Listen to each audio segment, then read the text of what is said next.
Hello. So my phone is broken for some reason. Um, I don't know why. It's just like not letting me. It's like I'm like out of memory or so. I don't know. I'm getting um, more camera equipment this weekend, so I'm going to start recording stuff. Hi, Chris. Hello. I'm gonna try to start. I'm gonna start recording stuff on like a normal camera. So since I can't do that tonight, and I didn't, hello everyone. Since I can't record on my phone tonight because it's just like not allowing me to. Yes, I'm gonna start the story, Alex. Shut up. Um, it's so hard. Like I'm gonna try to do a story live right now, and I can't be looking at you guys because my donation. What's up, Mark? Thank you for the donation. I appreciate that, man. Um, Okay, let's start with the donation stuff. I'm going to let a few more people get on here. So let's start with who gave me donations recently. Samantha Annette, Will B, Marcus Bag, and Chris Caffanel all gave me GoFundMe donations. Thank you so much. Really helps. And I've been really busy today. I went to the Simon Rex podcast, also known as Dirt Nasty. Been a fan of Dirt Nasty for years, and I went to his. Thank you, appreciate it. Um, I went to his studio in Hollywood, and I got to sit with him, and he asked me all sorts of really crazy questions about prison, and that will go up in about 6 weeks. So, because I'm having technical difficulties with my phone, I'm going to try to knock this story out right now live. So, let's try to do that. My IG is Ryan Leone 85. I did not make a song with Dirt Nasty, but he said that he wants to make one for me, like an exclusive one for the documentary. He said maybe he'll get Mickey Avalon to do it. That would be cool. I don't know. See if he does it. Seems like a super cool guy. It was my first time meeting him. So I really like his music a lot, and he has an awesome podcast. You guys should go look it up. It's called Nervous Rex. Simon Rex is what he does, the podcast under. So I'm sorry that I'm constantly panhandling for money on here, trying to make this like my job. And I realize that that's kind of like tacky. I mean, I'm no stranger to being tacky anyway, so whatever. But I'm trying to get things going, and so I'm getting merchandise going. I just met with somebody today. They're going to make a bunch of merchandise for me. And I'm also recording an album next week, and it's called Drug Tales for Truckers Volume 1. And it's just going to be like these stories, except it's going to be way raunchier. I can like do more. I can say more crazy shit without YouTube demonetizing me. So I'm going to start releasing albums.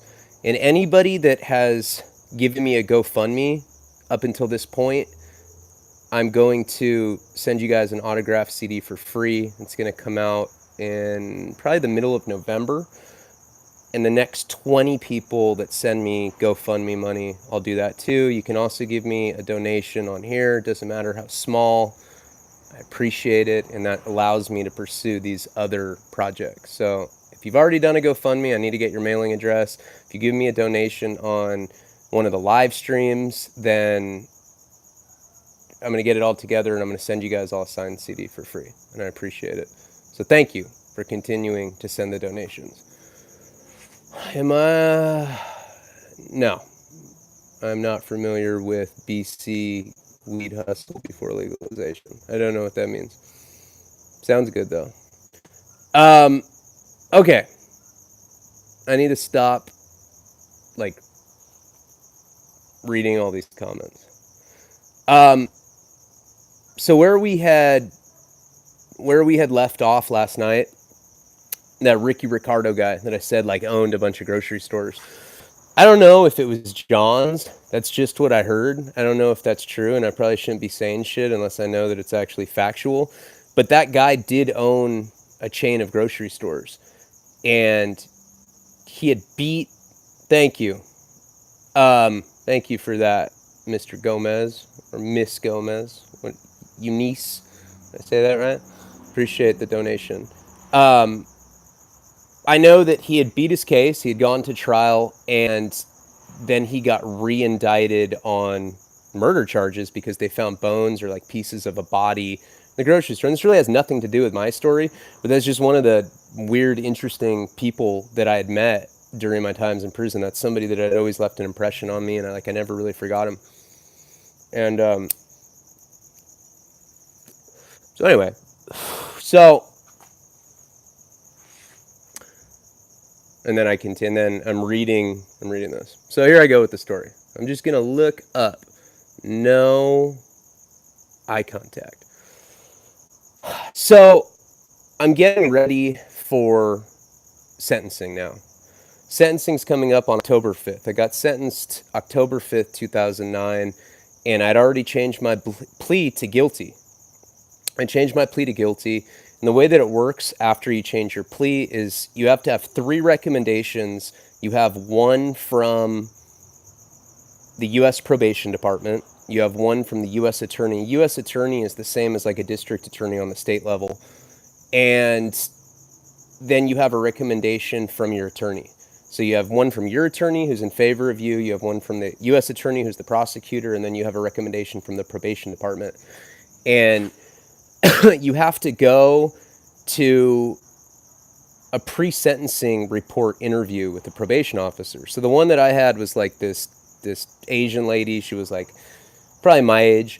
And my attorney, I had Robert Sanger. He was one of Michael Jackson's attorneys.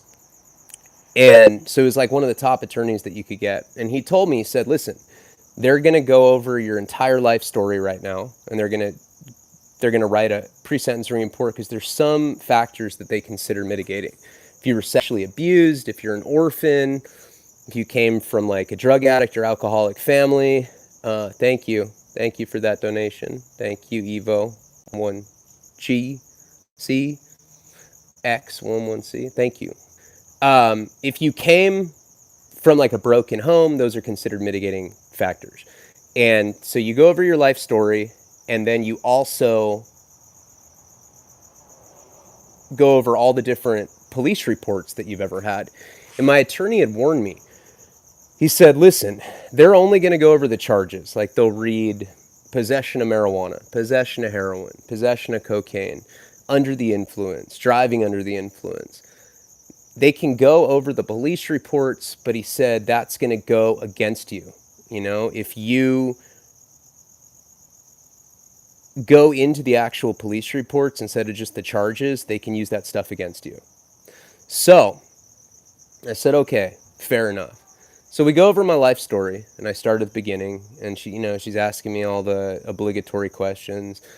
Did you get molested? No. Did your parents abuse you? No. Are you an orphan? No.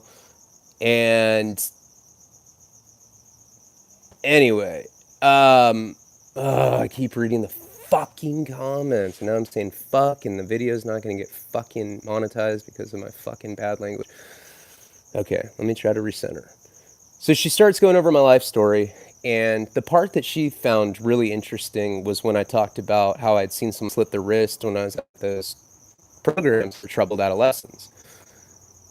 And then she starts, like, we get more into my addiction, and she's like, have you ever robbed anybody for your addiction? I said, no. Have you ever prostituted yourself out for drugs? And I was like, drugs were only the excuse. And my attorney's just like, pfft. And it was like, the joke just didn't connect with this lady at all. She gave me like the worst look. Like that was strike one against me.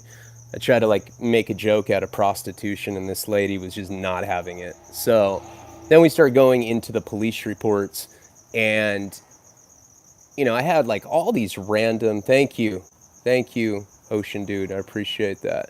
Started going into the police reports, and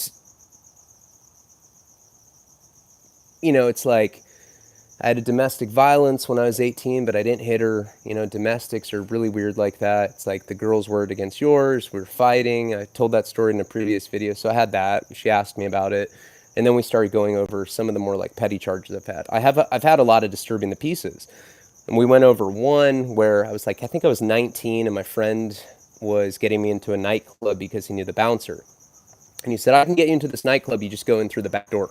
I said, okay, cool. So I'm in this nightclub and this girl comes up to me and she has like this case of Zippo lighters and she's like, hey, do you want a free Zippo lighter? All you have to do is this 5-minute quick survey. I was like, okay. She's like, I'm just going to ask you 4 questions. What kind of cigarettes do you smoke? And I'm like, well, that's easy. I smoke Newport 100s. She's like, okay. How often do you smoke? And I say, I smoke 3 packs a day. And then she goes, and where do you usually buy your cigarettes? At the gas station. And then she says, hey, and the last thing is, what kind of ID do you have? Do you have a California driver's license? Or do you have a California ID? And can I see it to take a picture so that you can get credit for the survey? And I'm like, ooh, I don't have my license on me. And so she leaves, and about 5 minutes later, 10 cops swarm in and they arrest me. It was a sting operation. Like, this lady was like doing a reconnaissance mission to try to tell people she's doing Zippo lighters. She's probably just looking for young people that looked young. It was a total setup, and I got charged with a disturbing the peace. I also got a disturbing the peace one time when someone was having a party and there was a noise complaint, and like the cop came and tried to come in the door and I wouldn't let him in. And he pushed me, I pushed him back. Originally I got charged with assault on a peace officer, but it got dropped and then got moved down to disturbing the peace. She's going over all this stuff. And then she gets to this one charge where I was found with my hands down my boxers on a beach. And so she reads the charge, disturbing the peace, and then like just like a very rudimentary, summary of what had happened. She's like, was found just in socks and boxers with his hands down his boxers. And I was like, hey, can we read that entire police report?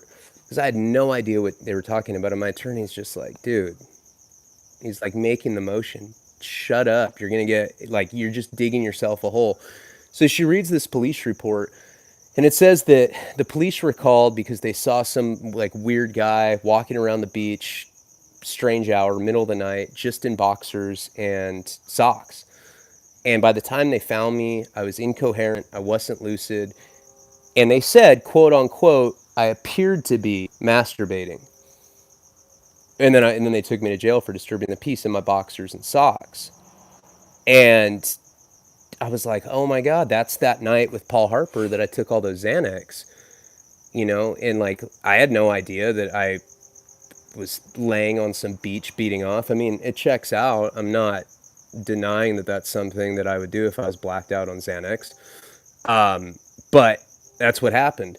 And my attorney got like really mad when I got her to start talking about that, because like I'd made the prostitution joke, and now, even though I didn't get charged with masturbating like some weirdo in public, doesn't matter. That's what was in the police report. So in her eyes, that's what I was. So it's just like, it really kind of shined me in a negative light. And then we started talking about how Jenny had passed away, and, she really felt bad for me. So I kind of like got some sympathy.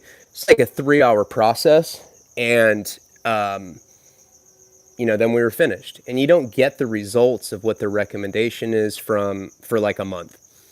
So I had no idea what they were going to recommend. I know that we were going to ask for 5, and we were hoping that the U.S. Attorney recommended 5 and that the U.S. Probation asked for 5. So now I go back up to my unit, and I'm acclimated into prison life. Socializing more. I'm still in post-acute withdrawal from the methadone. And this guy comes in named Snap. And he's a skinhead that was also called the Buddy Holly Bandit.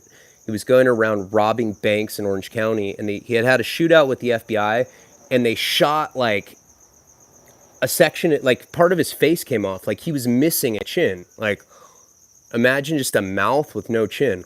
And it was just this big scab. And I'd always be like drinking coffee in the morning, and he'd be like, hey man, can I get a swig of that? And I'd hand it to him, and like a piece of scab would reliably always float at the top of this coffee. It was so disgusting. And of course, because this like other like older skinhead that had been shot by the FBI had come in, Boots kicks me out. He's like, well, my comrade's gonna stay with me now. Um, you're gonna have to go live with somebody else. So I have to, when you make a cell move like that in prison, you have to go to the counselor and say that you want to move cells. And I had to go with Boots, and we're like, yeah, like, he's like, I've known this guy Snap for a long time. And so I wanted to move him, and Ryan will go with this other guy. I don't even remember what the other guy's name was, but he was like one of the biggest weirdos I've ever lived with. He was in there for federal stock because he had gone to some like federal Indian reservation, like he wouldn't leave, and I guess some girl had called the authorities and they charged him with federal stalking. So I'm living with a stalker, which you would think like wouldn't fly with the rest of the inmate population, like that's like a piece of shit charge or whatever, but for some reason he was allowed to be there, and he was in there for stalking, and he hardly ever spoke, and he would read books laying on his stomach, and he'd constantly be humping the mattress. So I'd always be telling Boots, I'm like, dude, you have me living with a serial killer. I bet this guy skins people and makes lampshades out of them. So I started calling him Lampshade. That was his nickname. I lived with this guy named Lampshade that I was convinced was a serial killer. And he wasn't a tough guy. He was like chubbier than me. And so I didn't even try to covertly beat off with him in the cell. I just did what had to be done when I was in my bunk. And I definitely had the lower bunk too. And, Boots is now like with his real friend Snap, and he like forgets about me. And I was hurt by it. As soon as his comrade comes in, I instantly, like, I'm not his little brother anymore. Now I'm just the guy that lives with Lampshade. So around, this guy Snap was also, unbeknownst to me at the time, he was prescribed Oxycontin because he was in a lot of pain. He had had his face shot, and like some of his chin was missing, and he's constantly putting his scabs in my coffee. And the reason that Boots wanted to live with him was because he was prescribed Oxy 80s twice a day. And so they're like getting loaded all the time, and sometimes Snap would want to sell some, and I'd buy some. He'd give me half of an 80 for $20, which is like a reasonably good price in prison.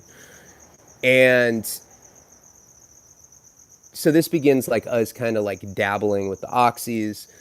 Around this time, a guy named Danny had come in who was super rich. He was from Calabasas, and he was in there for like a $30 million Ponzi scheme. And the Ponzi scheme was like, I guess he was like selling diamonds to people and ripping them off. I mean, that's the nature of a Ponzi scheme. You take money from people and use those people's money to invest in other stuff, and somebody gets fucked. It's like a pyramid scheme. And he was in there, and this was like a $30 million Ponzi scheme. And he was like one of my best friends in there. It's like my age, and he was looking at a lot of time. He was looking at 30 years. So, because he had so much money, there were other drugs on other floors. Like we weren't hitting drugs on our floor, but other floors had them, and you could get drugs at, like, the kitchen workers would mingle with the other floors so we could do transactions. And Danny would come up to me. Like, he came up to me one time. He's like, hey, open your hand. And he gave me a brand new push and pull syringe and 2 grams of heroin. He's like, this is a gift. And he was just always buying me drugs, and we're always doing drugs. And like my old cell with Boots became like a shooting gallery. Like, we're always going up there shooting heroin, like every day, snorting Wellbutrin. We're doing the Oxy with Snap, the guy that's missing his chin, the Buddy Holly bandit.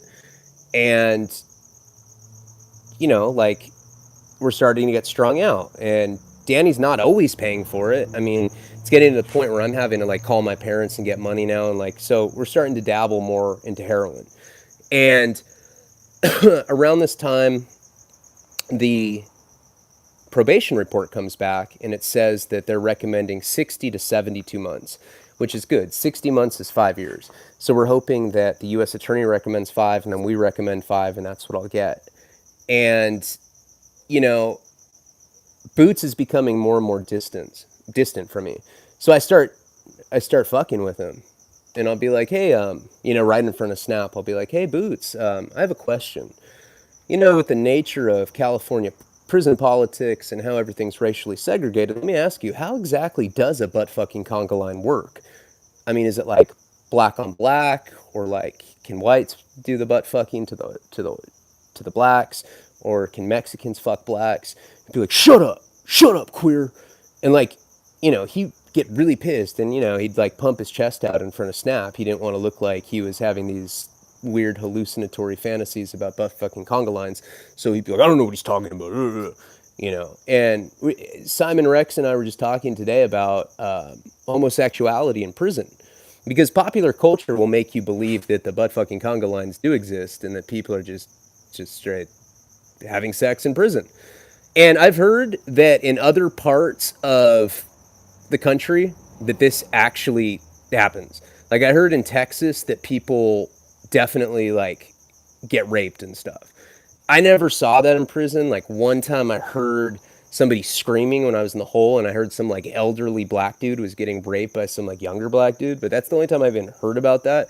But prison politics prohibit that. If you're a South Side or if you're a white, you can't like have sex with dudes. I'm not saying that like I would want to have sex with dudes. I'm just saying that you're not allowed to even if you wanted to. 5 years is a long time. No. And and so I'd find that like what's funny about when you're with a bunch of men, like whether you're in the military or we're like it's a predominantly male atmosphere, people do a lot of gay humor, right? We've talked about this before. And personally, my theory is that a lot of people that do the gay humor, they secretly think that wieners taste delicious.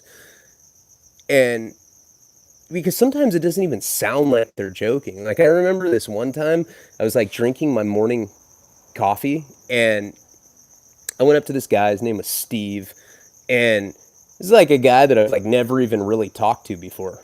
And he's like a skinhead from San Diego. And he's like sitting there, we're both watching TV. It's first thing in the morning. We haven't spoken a word to each other. And this male newscaster comes on the screen. And Steve looks at me and he's like, I bet that guy's got a big old hammer cock. Big old pendulum swinging hammer cock. Like, that's it. No punchline. He doesn't laugh. Wieners probably secretly taste delicious to Steve. Just my 2 cents. But you see that a lot. And, like, this stuff is... Oh, what's going on? People are talking shit? Yes. Obviously, people that troll people on YouTube hate themselves. So really the joke is on anybody that's trolling anybody. It's like, people are always like, why don't you get a real job, man? Like, why are you asking? This is my real job. What are you talking about? And if, like, you want to do stuff, then you post videos and you ask people to support you. And if they believe in you, they fucking will. Wieners probably secretly taste delicious to you. So, back to the story. So, we're getting more into heroin now. And we have push and pull syringes, and pretty much I'm getting strung out. And I'm to be honest, my feelings are hurt that this guy Snap comes in, and now Boots just completely like abandons me for him. Like, I used to dread doing the Thor's hammer, which is, what that is like you do 10 sets of 1 burpee, 10 sets of 2 burpees, 3 all the way in sequential order up to 10, and then you do 10 all the way back down. It's called the Thor's hammer, and I used to dread it. But now that Al is hanging out with Snap, they're like doing the Thor's hammer, and I'm like, hey guys, can I do the Thor's hammer? He's like, no man, you gotta sit this one out. And I'd be like, really? I'd be all like, my feelings were hurt. I'm like, damn, this dude, I thought we'd been through a lot. We did acid in the hole, and I hallucinated that I told on him, and then I didn't. Well, maybe I did. Who fucking knows what happened? But all of a sudden, he just kind of like brushes me aside. And, you find that a lot. I talk about that a lot. Prison's the fakest culture ever, man. Um, People will be cool to your face, and then as soon as you turn your back, they'll talk shit on it. That's pretty common in a lot of places, not just prison, but you find that a lot in prison. Boots was like super cool with me, and then all of a sudden he's not. And pretty much from the time that I did the pre-sentencing report and I had pled guilty until my sentencing on October 5th, I was just doing heroin with Boots and with Danny and with Snap, that guy. And I remember it's getting up to my sentencing, and my parents are coming up, and they're gonna be there to support me for my sentencing. And I definitely didn't sleep the night before sentencing. I mean, it was like a lot of anxiety, thinking I signed a 5 to 40 deal. The judge could give me 13 years, 15 years the next day. Who knows? And I didn't sleep that night. And the next morning, I remember Boots got up early and he came up to me and he's like, "Hey man, good luck with your sentencing." And, kind of had some of that brotherly love for me. And I went, and, going to court in any system is horrible. I mean, if you're in state, you're cuffed and shackled on this uncomfortable, turbulent bus. And then you have to go to the court, and then you have to sit in the dungeons all day, the little tanks. And they usually give you a bologna sandwich or something else subpar like that. And the whole time while you're waiting to go to sentencing, that could be literally years of your life. I mean, it's a completely nerve-wracking, horrible experience. And I waited all day for them to call my name, and they finally called me, and I went in there and I saw my parents. My mom's eyes were glossy with emotion, and my dad was more optimistic. He's always been a little chirpier, and he's just an optimistic dude. And I go to court, and the probation had recommended 60 to 72 months. We found out the U.S. attorney had recommended 5 years, and my attorney recommended 5 years. So sentencing was probably like only 5 minutes long. And the judge says, "Okay, the U.S. attorney wants you to get 5 years, probation's recommending 5 years, and you guys are asking for 5 years. That's what you're going to get." And I got 5 years, 60 months in prison, sentenced me to 60 months to the custody of the Bureau of Prisons with 4 years of supervised release afterwards. And I think I owed, I don't know, like $1,500 in restitution, something pretty small. Some people, like if you're on a fraud case, some of those restitutions are absolutely out of control. And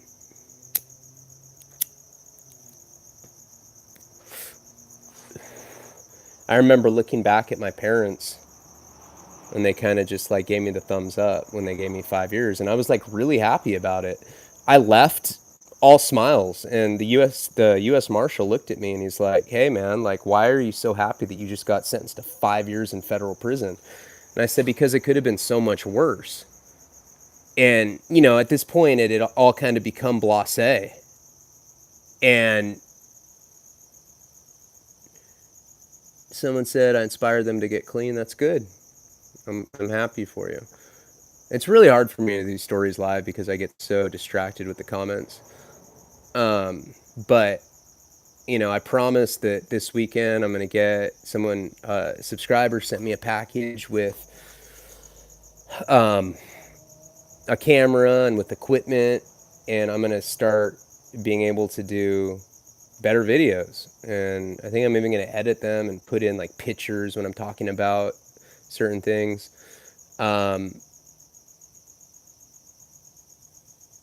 Okay. Anyway, I get distracted. So I got sentenced to 5 years.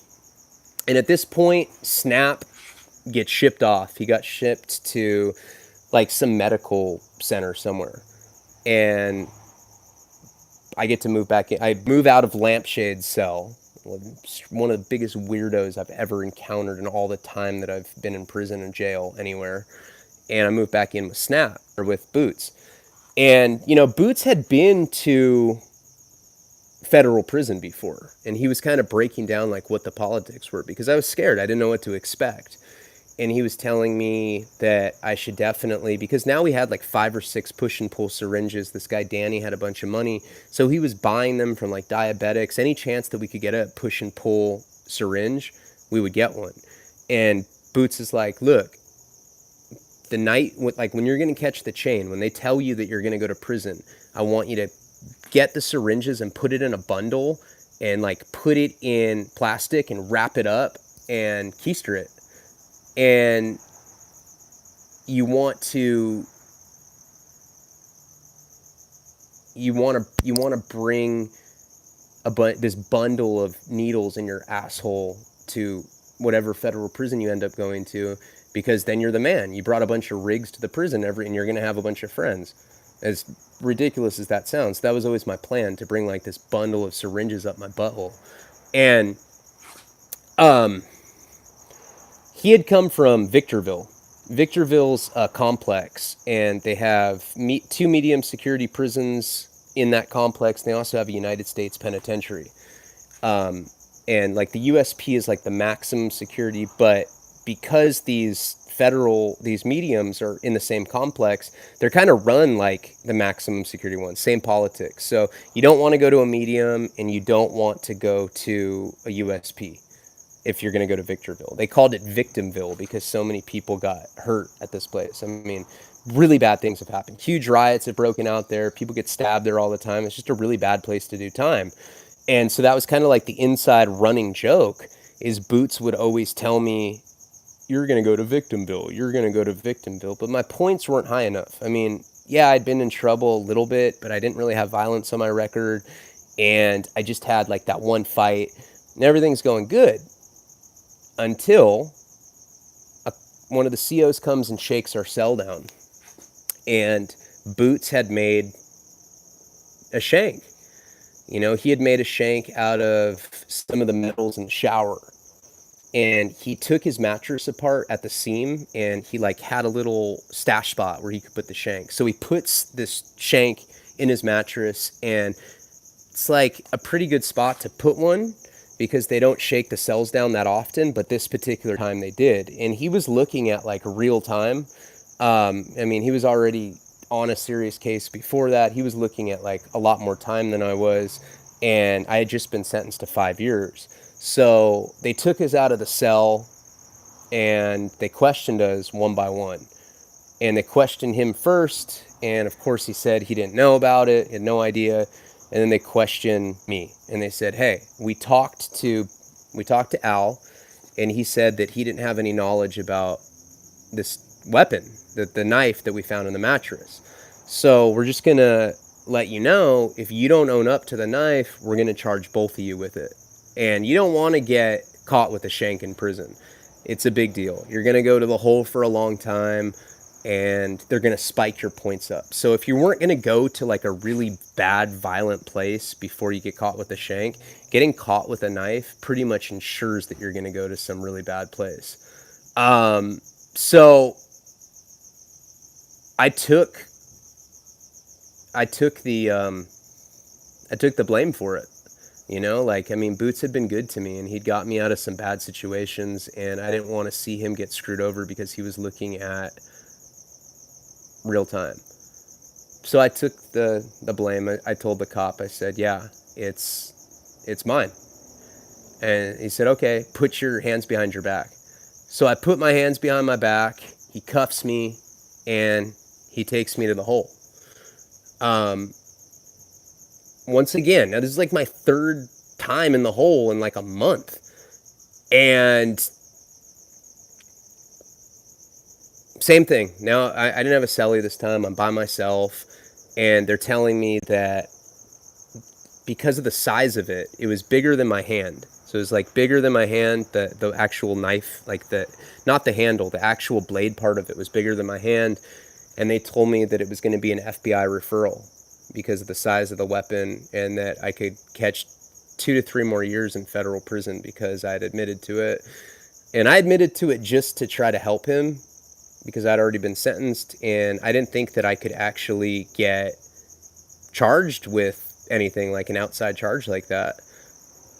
Thank you, Mikey. Appreciate that. So I'm sitting in the hole. I just got sentenced to 5 years. So I know that no matter what, the next 5 years of my life is going to look like this.